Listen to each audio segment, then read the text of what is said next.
Mayor Arya Rajendran KSRTC driver തർക്കത്തിൽ നിർണായക തെളിവായ CCTV ദൃശ്യങ്ങളടങ്ങിയ memory card കാണാതായതോടെ അന്വേഷണം വഴിമുട്ടി. പോലീസും ഫോറൻസിക് വിരലടയാള വിദഗ്ധരും ബസ്സിൽ പരിശോധന നടത്തിയെങ്കിലും കാര്യമായ തുമ്പ് ലഭിച്ചിട്ടില്ല. തെളിവ് നശിപ്പിക്കാൻ ശ്രമം നടക്കുന്നുവെന്നാണ് കോൺഗ്രസിന്റെ ആരോപണം. ക്യാമറ സ്ഥാപിച്ച കമ്പനിയുമായി KSRTC വിശദാംശങ്ങൾ തേടി. മേയർ KSRTC ഡ്രൈവർ തർക്കത്തിൽ ബസ്സിലെ ദൃശ്യങ്ങൾ നഷ്ടമായതോടെയാണ് അന്വേഷണം നിലച്ചത്.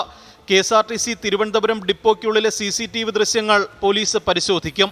മെമ്മറി കാർഡ് എടുത്തുമാറ്റിയത് തിരുവനന്തപുരം സെൻട്രൽ ഡിപ്പോയിൽ നിന്നാണെന്ന പ്രാഥമിക നിഗമനത്തിലാണ് അന്വേഷണ സംഘം. ഡിപ്പോയിലെ ജീവനക്കാരെ ചോദ്യം ചെയ്യുന്നതിലൂടെയും CCTV ദൃശ്യങ്ങൾ പരിശോധിക്കുന്നതിലൂടെയും ഇതിൽ വ്യക്തത വരുമെന്നാണ് അന്വേഷണ സംഘത്തിന്റെ കണക്കുകൂട്ടൽ. അതിനിടെ സംഭവത്തിൽ മേയർക്ക് അധികാരത്തിന്റെ ഹുങ്കാണെന്ന് BJP സംസ്ഥാന അധ്യക്ഷൻ വിമർശിച്ചു.